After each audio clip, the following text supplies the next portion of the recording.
Toda esta historia del 5 al 13, porque es la historia del centurión que nos dio una lección de que él comprendía, fíjese, no es tanto una lección de fe, sino es una lección de que él comprendía cómo funcionaba el reino de Dios. Capítulo 8 de Mateo, verso 5. Dice: entrando Jesús en Capernaum, vino a él un centurión rogándole y diciendo: Señor, mi criado está postrado en casa, paralítico, gravemente atormentado. Y Jesús le dijo: yo iré y le sanaré. Fíjese que normalmente el centurión y toda la gente esperaba que Jesús dijera la palabra: ve, tu hijo ha sanado, tu hijo, etc.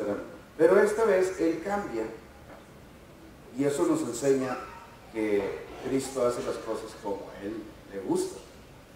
Y en esta ocasión él no da la palabra de que tu hijo vive, tu hijo recibe sanidad, sino dice: yo voy a ir, yo iré y le sanaré. Verso 8. Aquí es donde el centurión nos da la lección. Fíjese de qué, fíjese lo que estoy diciendo. Nos da la lección que el centurión comprende cómo funciona el reino. Digan conmigo, ¿cómo funciona el reino? Fíjese lo que dice, verso 8. Respondió el centurión y dijo: Señor, no soy digno de que entres bajo mi techo. Solamente di la palabra y mi criado sanará. Y fíjese por qué dice él eso. El verso 9 lo explica. Porque también yo soy hombre bajo autoridad. O sea, él dice bajo autoridad, pero en realidad lo que está diciendo: a mí me han entregado autoridad y tengo bajo mis órdenes soldados. El punto es que el hombre era una persona en autoridad. Lo digan, en autoridad, en autoridad. En autoridad quiere decir que puede mandar sobre algo, sobre algo. Dice: yo también soy hombre bajo autoridad.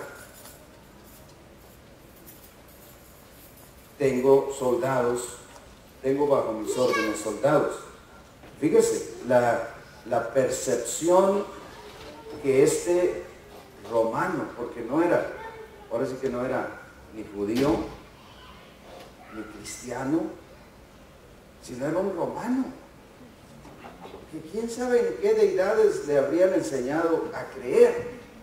Pero cuando ve a Jesús y cuando oye de él, y evidentemente se informa, porque para cuando viene ya está bien docto en cómo era el asunto, y le dice: yo tengo bajo mis órdenes soldados, y digo a este, o sea, probablemente andaba criado con él ahí, pero si no andaba, él debió entender que le decía algo a uno de ellos: digo a este, ve.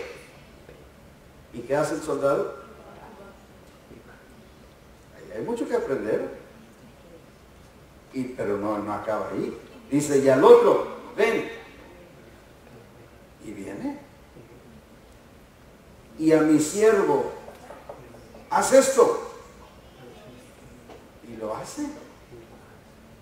Al oírlo Jesús, fíjate, se maravilló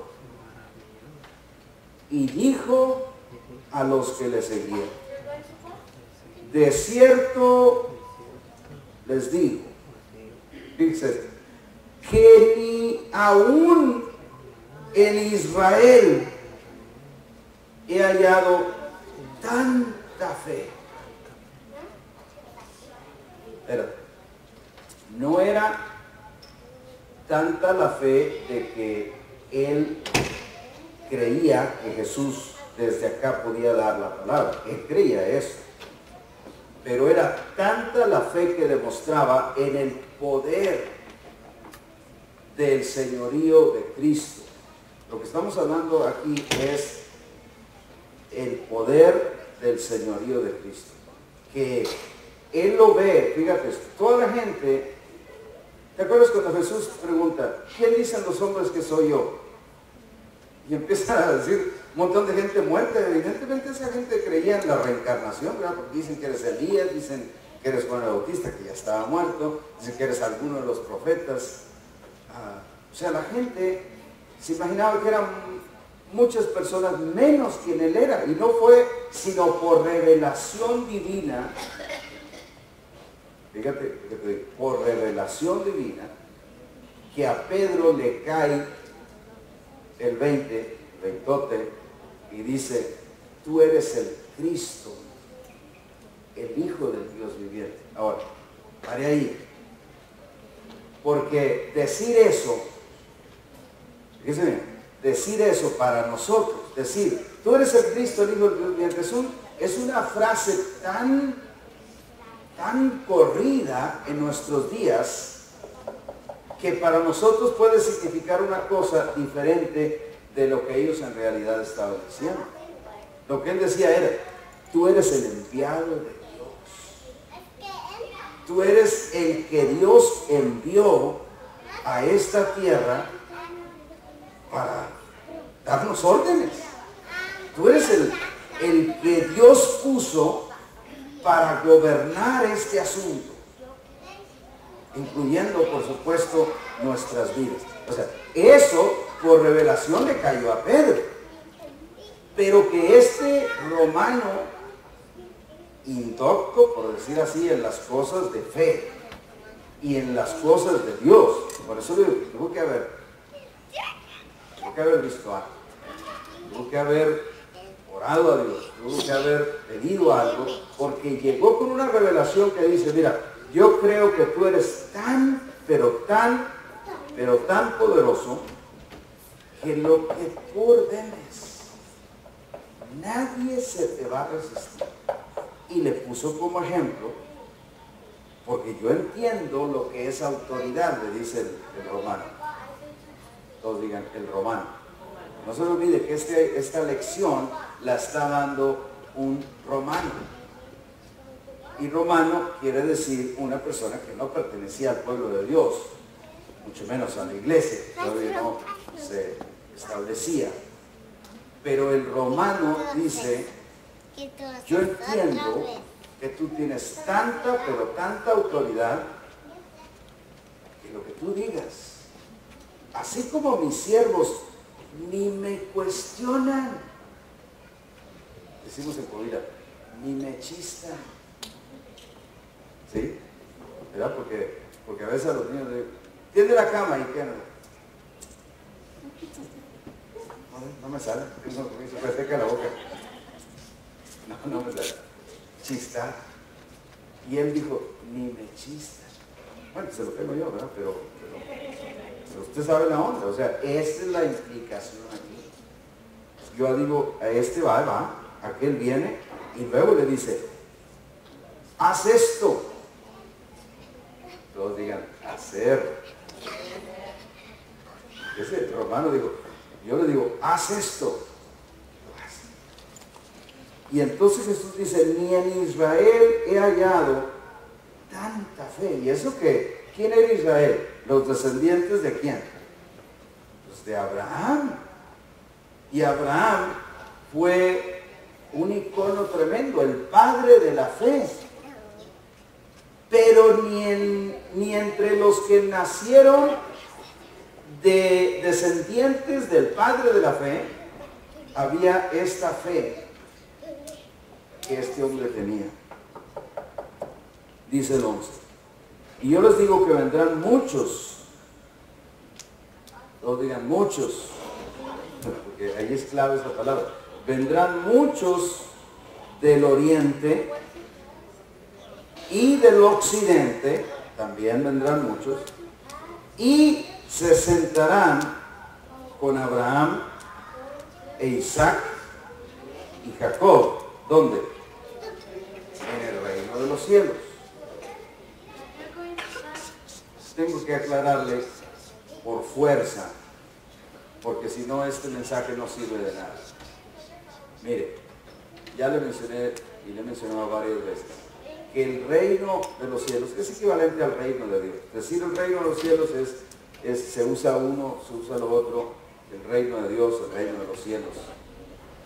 Pero escuche, el reino de Dios o el reino de los cielos no es algo que uno entra cuando se le muere el cuerpo. El reino de Dios no puede ser eso. Porque Jesús dijo, he aquí entre ustedes el reino de Dios. Porque Juan el Bautista dijo, el reino de Dios se ha acercado. Y la gente estaba respirando y trabajando, como dicen los que financian coches. Entonces, olvidémonos de la mentalidad esa de que el reino, de cuando dice, se sentarán en el reino de Dios. Fíjese lo que, si tenemos esa mentalidad futurísticamente pensamos, bueno, un día. No. La Biblia dice, Dios no es Dios de muertos, sino de vivos. Abraham, Isaac, Jacob, no están muertos. Están en el reino de Dios. Pero el reino de Dios es un ámbito, es un poderío espiritual. ¿Se acuerda que los mismos discípulos malinterpretaron la idea del reino? Porque dijeron, restaurarás el reino a Israel en este tiempo. ¿Qué estaban pensando? Un reino, ¿cómo se dice? Terrenal, material. O sea, en que pusiera ejércitos a pelear con Roma. ¿Y qué dijo él? Mi reino no es, aprendes eso. Mi reino no es de este mundo. Entonces, cuando hablamos de que se sentará con Abraham, con Isaac, no piense allá en el futuro o allá en las nubes, sino piense, como dice Jorge Ramos, aquí y ahora. O sea, el reino es, el reino no será, el reino es un eterno presente. Pero, fíjese lo que dice, sigamos leyendo. Verso 12. Mas los hijos del reino, todos digan los hijos del reino. ¿Qué les va a pasar? Fíjense, serán echados a las tinieblas de fuera, y ahí será el lloro y el crujir de dientes.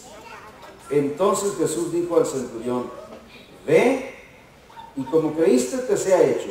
Y su criado fue sanado en aquella misma hora. Vaya a Mateo 21:33, pero no pierda esta, porque fíjese que el verso 12 dijo, mas los hijos del reino serán echados en las tinieblas de afuera. Mateo 21,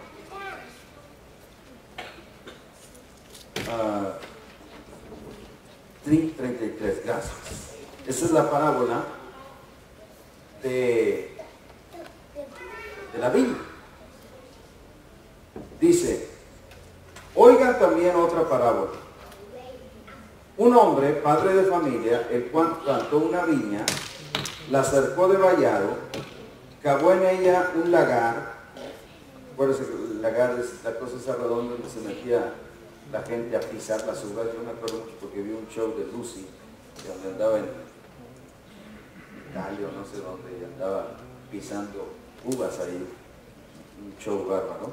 Pero ese es el lagar. Edificó una torre, también la torre era para vigilancia, y luego dice, la arrendó. ¿Qué quiere decir la arrendó? La rentó, lease, ¿verdad? Le hizo un lease.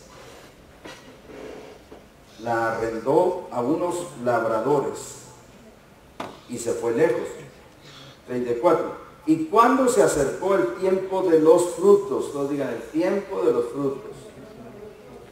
Fíjense, se acercó el tiempo de los frutos, envió sus siervos a los labradores para que recibiesen sus frutos. Mas los labradores, tomando a los siervos, a uno golpearon, a otro mataron y a otro apedrearon. envió de nuevo otros siervos más que los primeros e hicieron con ellos de la misma manera. Finalmente les envió su hijo, diciendo, tendrán respeto de mi hijo. Mas los labradores, cuando vieron al hijo, dijeron entre sí, este es el heredero. Venid, matémosle y vamos a apoderarnos de la heredad, o de la tierra, de la viña, ¿verdad?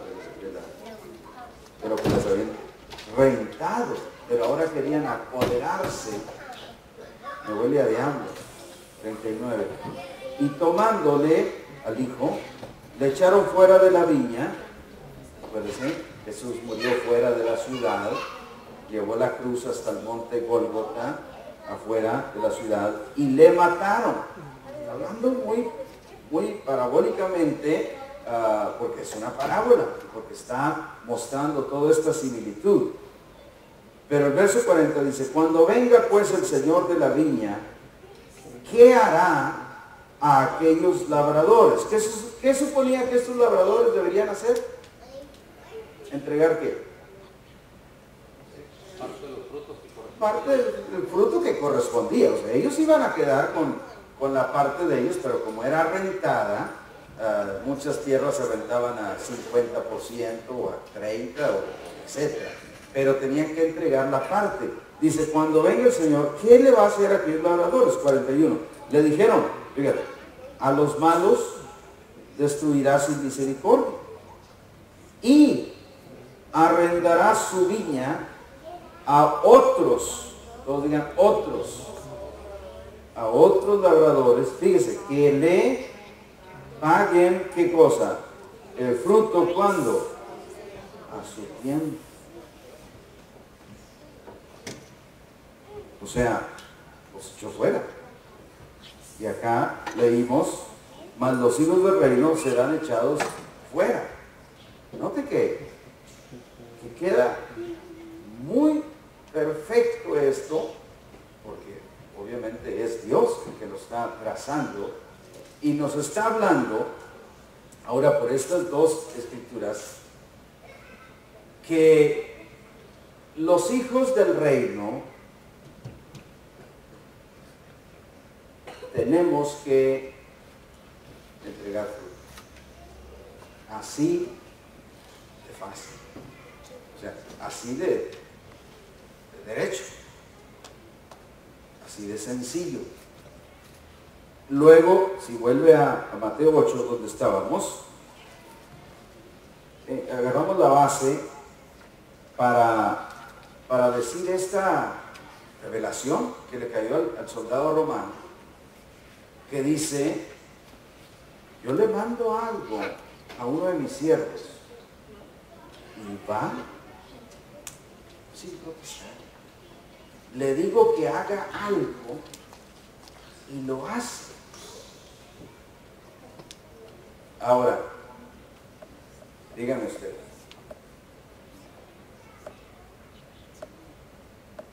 ¿hacemos normalmente eso los cristianos?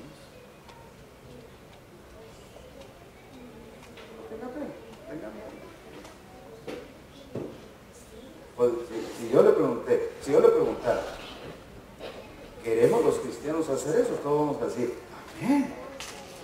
Pero la pregunta no es si queremos, la pregunta es si lo hacemos. La respuesta es no. O sea, Jesús dice, no, a través de sus profetas, por supuesto, sus apóstoles en hebreos, no dejen de congregarse.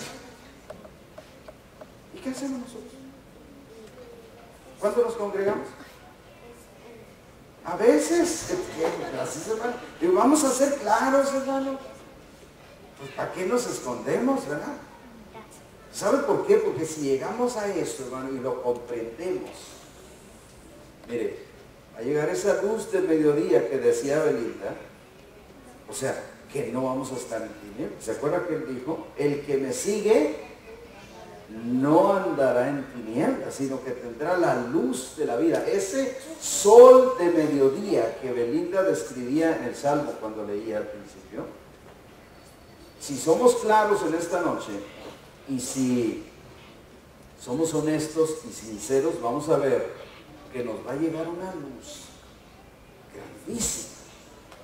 Porque hay que ser claros. Ahora, pero no se sienta tan mal, siéntese un poquito mal, pero no tan mal. Ahorita se va a sentir más mal, pero ahorita no tanto. Todavía no. Pues no se sienta tan mal, porque le digo esto. ¿Qué hace la mayoría de los cristianos en la mayoría de las iglesias? La misma cosa. O sea que en eso uno dice, bueno, no estoy tan mal, ¿no? Pero ¿cuántos saben que esa no es la regla? Decía mi abuelita, porque aquel se va a un pozo, tú también te vas a caer.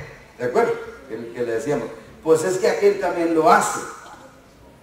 Y ahí queda lo que nosotros podemos decir, no, pues es que todos le hacen así, este pastor está loco, ¿a poco? No se puede.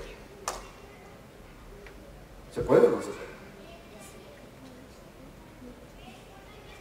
Ahora sí, ya empieza a sentirse en las manos.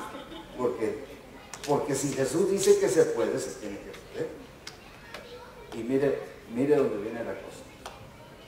Es que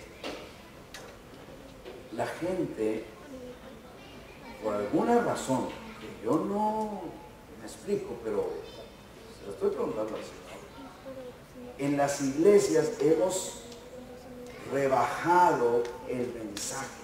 Esa es la verdad. Lo hemos rebajado a un evangelio de Jesús te ama, gloria a Dios, alábale, bendícelo, Él te quiere mucho, Jehová es tu pastor. ¿Estoy diciendo mentiras con eso? No, en absoluto. Pero eso no es todo. Ahora, espérame también, porque alguien me dirá, como una vez alguien le discutía a Jorge, entonces se me va a ir la salvación si no hago esto y lo otro. Fíjese, no, uno es salvo. ¿Por qué somos salvos? ¿Por hacer algo o por la gracia de Dios? Si es por la gracia, entonces no tengo que hacer nada. Para ser salvo, yo no tengo que hacer nada. Pido perdón y enteramente por gracia. Pero aparte de ser salvo, hay que entrar al reino. Y ahí es donde, mire, con una llave grande, ¿qué pasa? Hay que apretar la tuerca, o las tuercas. Y la gente quiere vivir en la salvación, que no es malo, o sea, que es la puerta. Porque el que no naciere de nuevo, que le digo a Nicodemo, no puede ver, ni siquiera verlo, no puede ver el reino de Dios. O sea, tienes que darte cuenta, y te voy a poner el reino bien sencillo. Si Jesús es rey, entonces Él tiene un reino, ¿sí? Y si lo podemos ver como que Él es rey, porque sí es, entonces Él tiene un reino, y si tiene un reino, tiene que tener gente que le sirva, que entre al reino. Y Él invita,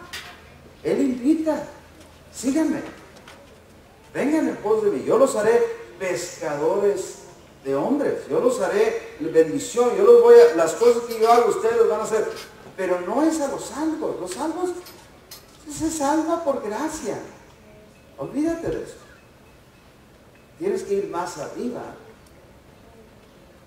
Porque ¿de qué nos serviría ser salvos y no hacer la voluntad de Dios? O sea, ser salvo es una condición de que Dios me perdone mis pecados. Pero, ojo con esto, pero me perdona ¿para qué? Si en ese momento me dieron un balazo, inmediatamente, Dios no lo permita, ¿verdad? Pero soy salvo, me dan un balazo, pues me voy al cielo, porque ya acepté a Cristo. Amén. Pero ese no es el plan. La Biblia dice, Dios no quiere que ninguno perezca, mucho más que le anden dando balazos.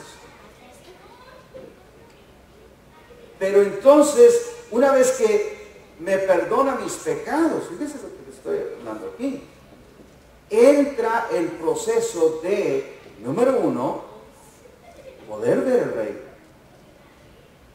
Y aquí es donde entra gente que le perdonaron sus pecados, o sea, que Dios le perdona sus pecados, y genuinamente le perdona sus pecados.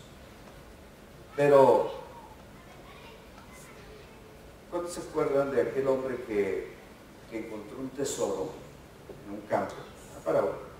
Encontró un tesoro, pero necesito hacer algo. Entonces va y vende todo lo que tiene y compra el campo porque ahí está un tesoro. O sea, eso es similar a esta persona aceptó la salvación, vio el tesoro.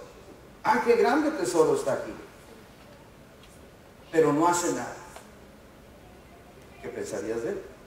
O sea, encontró el tesoro. ¿Y qué? ¿De qué te va a beneficiar encontrar el tesoro? Tienes que adueñarte de él. ¿Me sigue? Entonces ahí es donde él va. La parábola dice, vende todo lo que tiene, que en esencia, fíjate lo que te voy a decir, en esencia quiere decir, se despoja de todo lo que él trae para poder entrar a poseer el tesoro, en este caso, para poder entrar al reino. Porque, ¿te acuerdas que Cristo dijo que era muy difícil, no dijo que imposible, pero era muy difícil que un rico entrara al reino de los cielos? ¿Se acuerdan? Digo, es más fácil que ¿qué? Que un camello pase por el ojo de una aguja. Y ahí mucha gente se pierde. Ah, no, señor, estás mal. ¿Cómo voy a entrar el camello? No, hay varias versiones, pero acuérdese que la más, hay varias interpretaciones. La más cerca es que el ojo de una aguja se le llamaba a un lugar pequeño, una puerta pequeña, dentro de las puertas grandes de la ciudad. Cuando se cerraban las puertas, siempre había una puertita chiquita, pero para ver quién venía y qué onda, pero nada que traer tu cargamento. Y entonces, pero el mercader se quedó afuera y ya cerraron las puertas, ya son las 6, ya viene el enemigo y dice, no, hombre, pues es que necesito entrar con este camello mañana en la pulga, en tal lugar, entonces necesito vender todo lo que traigo. Bueno, pues vamos a ver si lo metemos. Y entonces empiezan descargando todo el camello y metiendo las cosas y luego doblándole las rodillas, ya sabe usted, un camellote, y con la joroba y la panza, porque está también muy panzón. Entonces le sume las costillas y por fin lo mete. Eso es lo que quiere decir meter un camello al ojo de una aguja, ¿no? Piensa usted la aguja esa con que usted bordaba. Por eso Cristo dijo que no era imposible, dijo, es difícil. Es más fácil, pero no dijo que era imposible. Porque todo lo que se trata en el reino de Dios, hermano, fíjese esta palabra, es de despojar. Si no nos despojamos, pues no entramos. Es más, vamos a entrar aquí donde, bueno, ahorita entramos porque hay un verso en Lucas, bueno, no es un verso, pero es una porción, Lucas, donde, capítulo 4,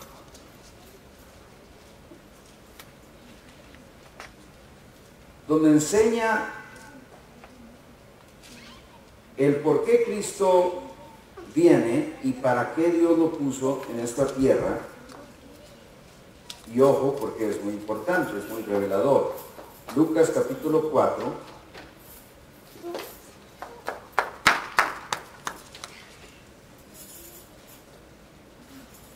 Lucas capítulo 4. Verso 16, para poder agarrar bien todo el mensaje. Capítulo 4, verso 16 de Lucas, ¿verdad? Vino a Nazaret, donde se había criado, y en el día de reposo entró en la sinagoga conforme a su costumbre y se levantó a leer. Recuerde que estamos hablando de Jesús, pero Jesús hasta ese momento era conocido como ¿quién? Jesús, ¿qué? El hijo de José, de María, el hijo del carpintero, el que tenía el chavo. Se quiebra una silla, hay que mandársela a Jesús, porque él es el carpintero, tenía un chapa ahí. Se levanta a leer y fíjense cómo dice, como era su costumbre. Hasta ese momento toda la gente dice, chévere, dirían en Venezuela. A ver, ¿qué se levanta? Siempre se levanta. Verso 17. Se le dio el libro del profeta Isaías, que ya Jorge explicó el otro día, era un rollote bárbaro y le tenían que ir enrollando y desenrollando hasta que llegabas a la parte donde tú querías llegar. Jesús no fue con que a ver dónde me trae el Señor. No, fíjese que dice, y habiendo abierto el libro, fíjese, dice, halló, todos digan halló. Halló, o sea, no le cayó ahí más el dedo, halló el lugar donde estaba escrito, verso 18, el Espíritu del Señor está sobre mí, por cuanto me ha ungido para dar buenas nuevas a los pobres. Me ha enviado a sanar a los quebrantados de corazón, a pregonar libertad a los cautivos y vista a los ciegos, a poner en libertad a los oprimidos, a predicar el año agradable del Señor. Y enrollando el libro lo dio al ministro y se sentó, pero no allá, sino se sentó allá mismo, evidentemente, porque se iba hablando, y los ojos de todos estaban, todos en la sinagoga estaban fijos en él, y, verso 21, comenzó a decirles, o sea, acabó con el libro, pero comenzó a decirles, fíjense, nomás vamos a leer. Hoy se ha cumplido esta escritura delante de ustedes. Y era decir mucho. O sea, era una escritura que ellos leían todo el tiempo. Pero que alguien se levantara ese día en particular diciendo, hoy ya se cumplió eso. O sea, Jesús encarnó la escritura, la hizo carne y dijo, aquí está. Esto es aquello que Dios dijo que iba a venir. Ahora, todo lo que dijo, si tú leíste conmigo, buenas nuevas a los pobres, sanar, quebrantados de corazón, poner en libertad a los cautivos, libertad a los oprimidos y predicar el año agradable del Señor. ¿Cuántos se dan la idea que a eso vino Jesús? ¿Ven? Ahora, pero ¿cuántos también se acuerdan que Él dijo, yo me voy, pero las obras que yo hago, ustedes las van a hacer? Y luego dijo, y mayores, porque yo voy con el Padre. Evidentemente, fíjese, ahí hay algo muy, muy interesante, porque Jesús es uno con el Padre, ¿se fijan? Y no dice Jesús que Él es uno con nosotros, y vendremos y haremos morada con Él, ¿se fijan que dice? Entonces Jesús es uno con el Padre, pero es uno con nosotros también. Entonces no es como que andamos así medio lejos, no, andamos muy cerca, porque es uno. O sea, Él está metido en el Padre, pero ellos están metidos en nosotros, en los que son de Él, en los que le han recibido. Obviamente, el que ha sido perdonado, amén. El que ha sido salvo, claro. Pero el que no se detiene, sino sigue preguntando, ¿qué más hay? El hijo, el verdadero hijo del reino, el que no es echado fuera, el que se queda, de esos que vienen del este, y del oeste, y vienen muchos, dice el Señor. Los verdaderos hijos del reino no son los que no le pagan su fruto, no son los que se rebelan, no son los que le dicen voy y no van, no, son los que Él dice a las 6. ¿Y a qué hora están esos hijos de Dios? Sí. O sea, la parábola del soldado, la historia del soldado, ¿se acuerdan que dijo? Yo le digo, está aquí a tal hora, y él no me anda chistando con que, pero hay muchos cristianos que chistamos mucho, no se han fijado. Bueno, más yo. Creo que eso es sentirse mal, porque si nos sentimos mal, Pablo dice, hay un sentir mal que es muy bueno, porque no es un sentirnos mal para condenarnos, sino es un sentirnos mal para mejorarnos, para encontrar una luz. Fíjese que hay muchos cristianos creyentes en Cristo, que dentro de su vida cristiana están hastiados. Esa es la palabra. Hastiados porque no encuentran razón. No encuentran razón porque lo que vivimos como cristianismo es muy poco. Porque todo lo que se reduce es a un grupo. Fíjese lo que se ha reducido la iglesia en general, incluyendo nosotros. Un grupo que se reúne en un edificio, que canta, que ora, de vez en cuando se echa un testimonio para animarse uno al otro, se oye una predicación y cada quien para su casa. A eso nosotros le llamamos iglesia. ¿Cuántos creen que Jesús tenía otra idea? Jesús nunca dijo que íbamos a hacer eso. Yo no sé dónde la agarramos. Digo, no está mal que tengamos una base. Este es una base de operaciones. Este es un centro de donde nos capacitamos y donde nos equipamos. Pero la idea total no es encerrarnos en 4 paredes. Y es lo que la iglesia en general ha hecho, hermano. Y lo hemos hecho iglesia, culto, religión. Porque no tenemos lo real. Porque lo real es dar los frutos del reino. O sea, para que no seamos echados fuera. Hay otra escritura en Mateo capítulo 9. Pensando en esto, no pierda de vista lo que leímos en Lucas, que él vino a hacer lo que vino a hacer, pero luego en Mateo capítulo 9,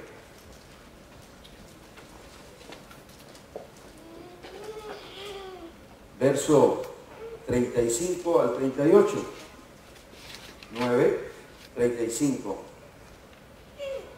Recorría Jesús todas las ciudades y aldeas, enseñando en las sinagogas de ellos y predicando, ¿qué cosa?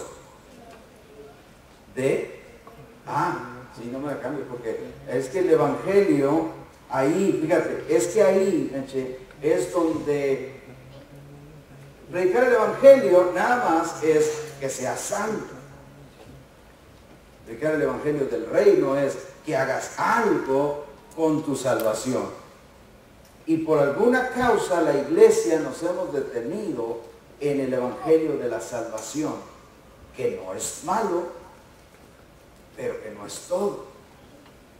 Porque una vez que eres salvo tienes que dar los frutos del reino. Pero andaba él enseñando y predicando el evangelio del reino y sanando toda enfermedad y toda dolencia en el pueblo. 36. Y al ver las multitudes, tuvo compasión de ellas. ¿Qué tuvo? Compasión.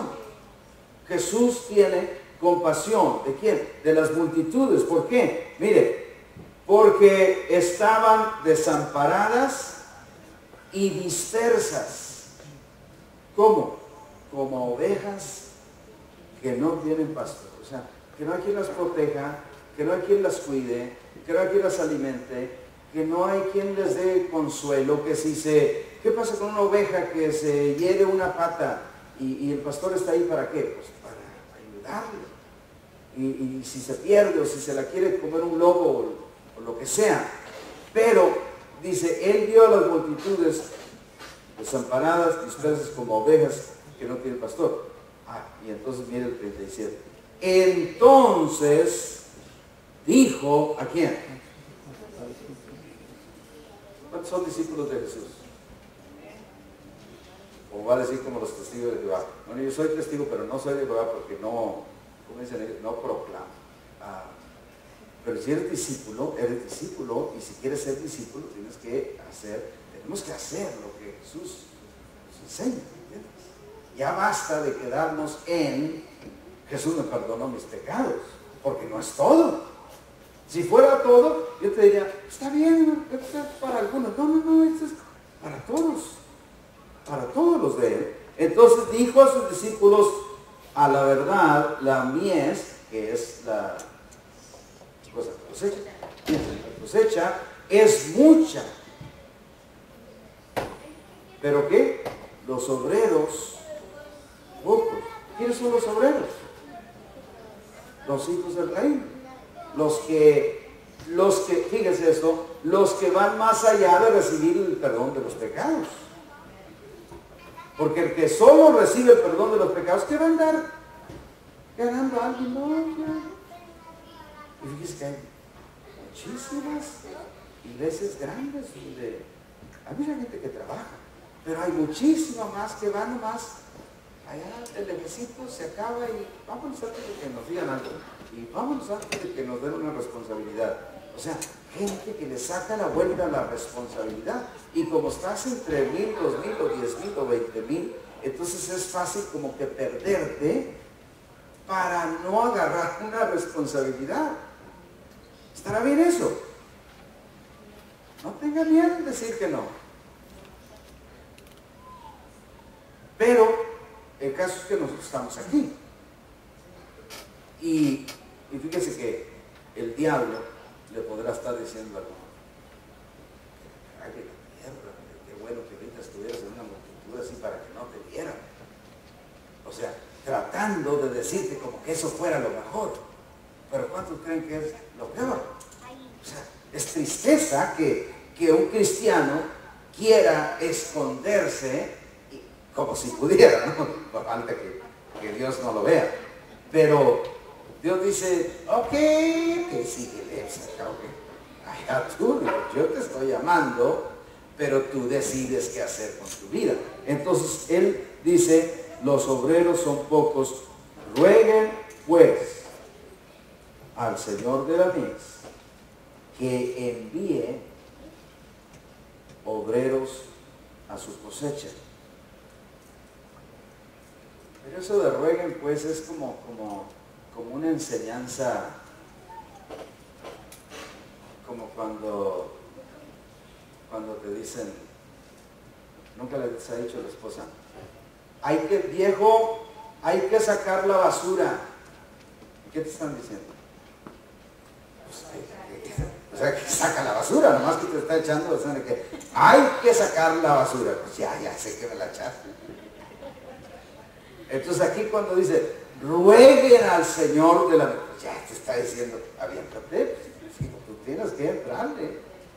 Tú eres el que te cae. Obviamente, acuérdate que Él dice, el que tiene oídos para oír, que oiga, porque habrá quien no tiene oídos. Si me regala unos 10 minutos, porque esto es diferente del mensaje que damos el domingo, estamos aprendiendo. Porque aquí viene lo bueno. Una pregunta muy importante aquí. ¿Se podrá ser salvo sin entrar al reino? Es que yo creo que sí. Porque salvo es salvo por gracia.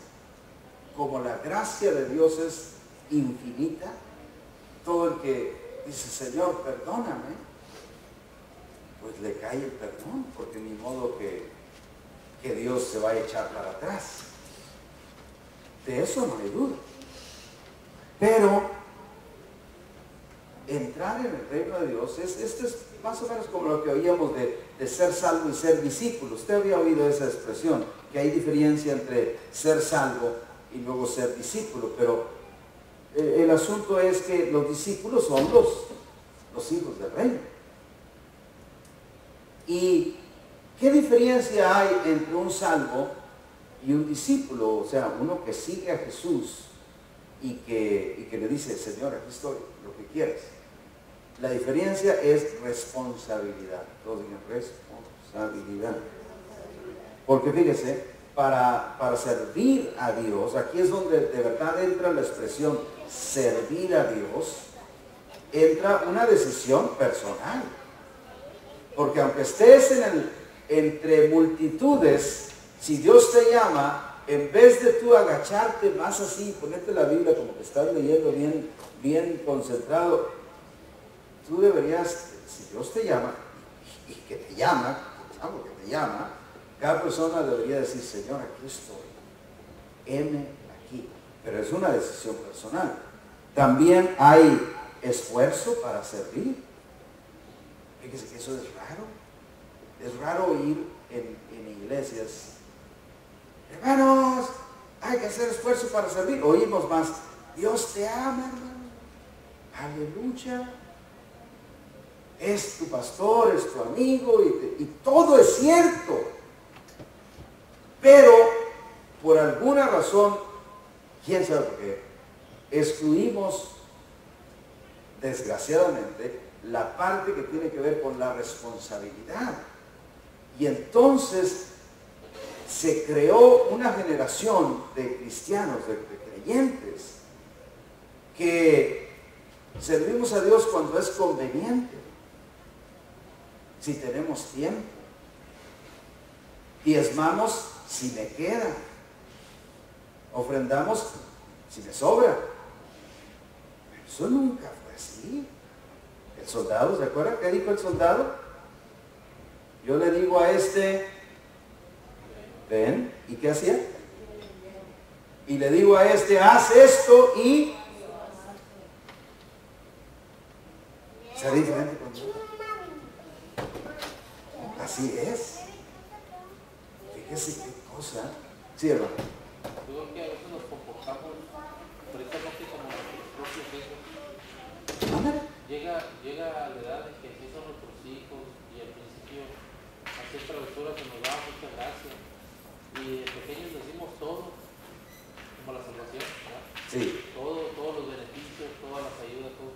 Pero ya llega un momento en que dice, oye, pues ya tienes edad para empezar a... Sí, tienes 39 años ya, ¿por qué andas ahí en el camper? Como que ya puedes empezar tú a ayudar con tus hermanos, ya puedes tú empezar a buscar un trabajo, ya es hora que atiendas tus responsabilidades en la escuela, no estás esperando que yo te despiertes todos los días, o sea, ya vas agarrando la responsabilidad. Yo creo que nos hemos quedado con eso en aquella juventud, en aquella adolescencia, en la que queremos que a veces nos traten como adultos, sí, cuando se trata de pedirnos opinión, pero en responsabilidad. Pero queremos que mamá nos siga lavando la ropa y dando de comer a nuestras horas, no queremos hacer nada. Tendiendo la cama y toda la cosa. Fíjese qué malo. Pero ¿cuántos dan gracias a Dios por la luz, hermano? O sea, aprender esto es que nos llegue luz otra vez, porque ser discípulo de Él, discípulo verdadero del reino, tiene decisión personal, tiene esfuerzo para servir, es ser útil. ¿Todos digan ser útil? No es nada más hacer nada, es ser útil. Seguir las reglas y estatutos ordenados por Él. No más los 10 mandamientos, hay muchos más. ¿Se acuerdan que Jesús dijo que debíamos de perdonar? ¿Cuánto? Que quiere decir para siempre. No te olvides de hacer la multiplicación. Para siempre tienes que perdonar. Y nosotros muchas veces todavía le sacamos. No, Dios dice, pero es que Él no sabe. Sí, todavía a veces decimos, ¿verdad? Es que Dios no comprende esta situación aquí. No, hay muchas cosas que Jesús nos habla. Por ejemplo, Él dice que tenemos tenemos que decirle a la gente, que tenemos que liberarlos. Eso es ser sus discípulos. La pregunta es, ¿a quién está buscando Jesús aquí? ¿A quién busca? Fíjese quién busca. Y aquí voy a terminar para que no se van a caer, según lo que dicen, como los que oían a Pablo, allá en la parábola, ¿verdad? Pero, ¿a quién busca Dios? Es muy importante, no la atención, porque ya vamos a terminar, son unos 5 minutos nada más. Busca a gente muy especial. Fíjese cómo. Vamos a Mateo, capítulo 18. Los discípulos, la gente que va más allá del perdón de los pecados, es una gente muy especial que Dios está buscando. Mateo 18, verso 1 al 5. Fíjese cómo es la gente que va a hacer el trabajo que Jesús quiere que se haga. Muy especial. Capítulo 18, verso 1. En aquel tiempo los discípulos vinieron a Jesús diciendo, ¿quién es el mayor en el reino de los cielos? O sea, no allá cuando nos muéramos en la nube, no, en tu reino, porque ellos entendían que él tenía un reino, que era el reino de los cielos. ¿Quién es el mayor? Verso 2. Llamando Jesús a un niño, lo puso en medio de ellos y dijo, de cierto les digo que si ustedes no se vuelven y se hacen como niños, no entrarán en el reino de los cielos. Así que cualquiera que se humille como este niño es el mayor en el reino de los cielos. Y cualquiera que reciba en mi nombre a un niño como este, a mí me recibe. ¿Quiénes son estos? Los mayores en el reino de los cielos. Pero Jesús dice, para empezar, nadie, si no se hace como niño, nadie puede entrar. ¿Y mi salvación? Tú eres salvo. O sea, pediste perdón y recibiste el perdón de tus pecados. Pero una cosa es el perdón de tus pecados y otra cosa es ver y entrar en el reino, que es donde Cristo quiere meternos, porque ese es todo el propósito de Dios. Exacto. No, y deja tú de los privilegios, es el propósito. Dios tiene un propósito para esta tierra y lo va a cumplir con aquellos que tienen oídos para oír. Pero los que Él busca, fíjate cómo son. ¿Cómo son los niños? No, para poder entrar al reino de Dios tenemos que ser personas que no simulamos nada.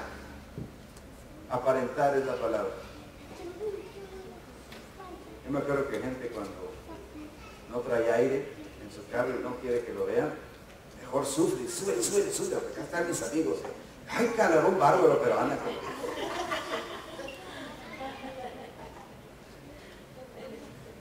¿Un niño hará eso? No. Y dice Jesús, si no fueres como niño, no entras. Así que hay que trabajar ahí todavía.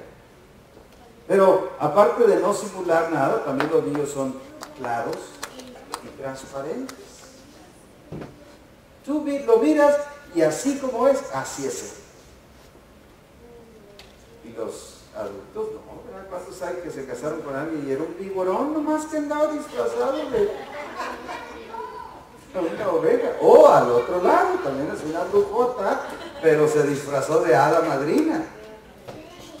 Pero el que Dios busca, que es el niño que estamos viendo aquí, es claro, transparente, y aparte el niño dice, el que no se rebaje como un niño.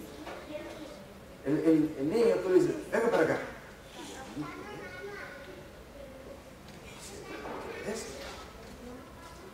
Igual que nosotros tenemos que obedecer a Jesús. Es igualito. El que no se va, alguien que se somete a su voluntad. Fíjense eso, que se somete a su voluntad. Otra vez el soldado que dijo, yo le digo a este que venga. Jesús dice, yo les digo a mis hijos, se reúnan el domingo a las 10:30 y ahí están todos. ¿Por qué se ríen?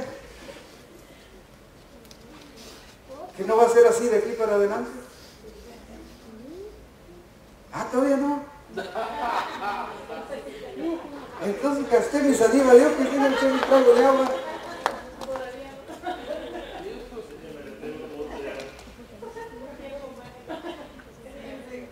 ¿Y hasta cuándo, digo yo?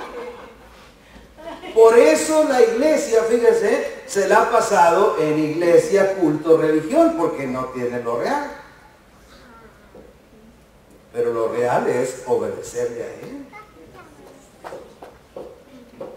Ah, Jesús dice, no, yo les he dicho que escudriñen mi palabra y mis hijos lo están haciendo así.